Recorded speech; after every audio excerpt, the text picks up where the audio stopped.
Hey everyone, welcome back to Leisurely Cooking, and we got a treat for you today. It is one of my favorite things from the Pampered Chef Pantry, and we have made beer bread today. And so you see, we took the liberty of making one already. You see this beautiful loaf of bread that comes out of there.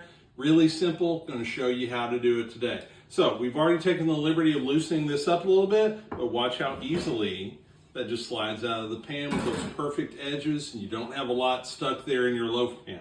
So, because it's so good, let's go ahead and use that. Holding in my hands right now, it's an old Pampered Chef knife, but they have one now that is coated, and as you can see, it's got some flex to it, so we know it's a stainless steel blade with serrated teeth on that. All right, now, make no mistake, this is a very, very sharp knife. It will cut you three ways: long, deep, and continuously. So you got to be careful with that.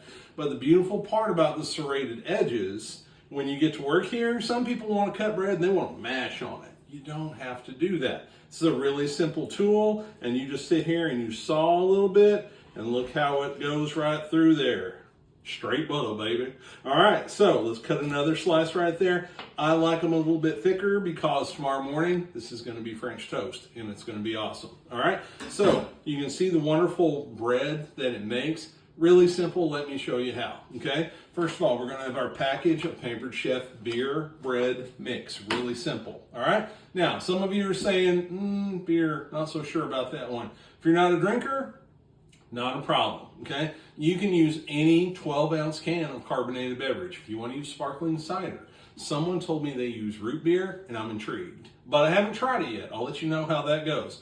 Today, we got a nice can of Sprite right here. I get no money from Sprite, but if they want to pay me, come on down, guys. All right, so I've got my mix. I've already opened it, poured it into my nice mixing bowl right here, which is also a Pampered Chef product. And I'm just going to add this in there while I go, tiny bubbles.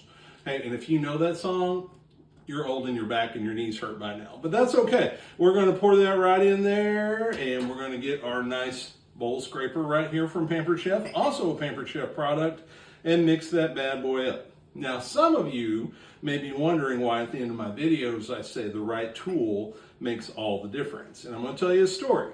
When I was 13 years old, I went to go work for one of my dad's lodge buddies. He owned a salvage yard, Earl Young Salvage in Fall, Oklahoma. And I was pulling parts off of cars and working out there. I got $6 a day, and his wife, Miss Aurelia, cooked lunch for us. So that was a long time ago. But the money was good for me, and I learned a whole lot from that. Well, one of the first times that I was working out there, he had me pulling the heads off of a Ford V8. I believe it was a 351 Cleveland, and I just couldn't do it. And so he finally brought me a breaker bar with a big, thick socket on it. And he handed it to me. It was so much easier. And he kind of laughed at me, and he said, "Boy," he always called me boy. He didn't call me by my name. But he said, "Boy, right tool makes all the difference." So all these years later, you can blame Earl Young for teaching me that saying. All right, so really simple. We've got that mixed up. We're going to use our little spritzer over here. We talked about, you've seen this before, and we're going to go ahead and coat the inside of our pan.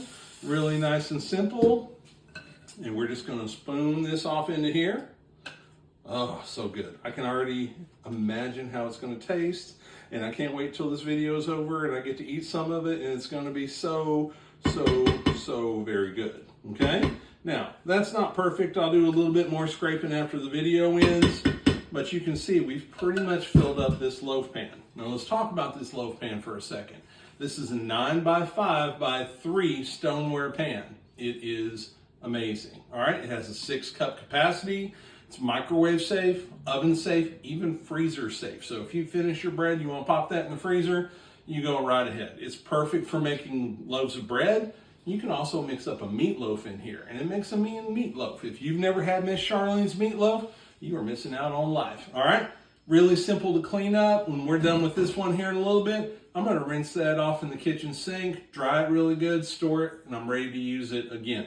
So we like to use, it's not recommended in the packaging, but we like to use a little bit of butter that we're going to pour here on top. Now, you folks who live near us, don't come knock down our door trying to get some of this bread, I'll tell you what. All right, so once that's done, I'm going to pop it in the oven at what temperature, Miss Wilson?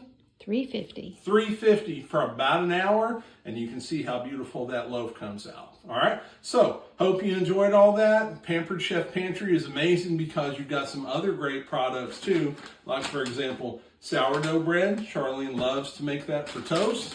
And my favorite, cornbread. You gonna eat your cornbread? All right, and this is really great too. I don't know that I'd mix this in a loaf pan, but I've got a cast iron cornbread skillet that's pretty amazing that I'm not gonna show you today because you might die of envy. All right.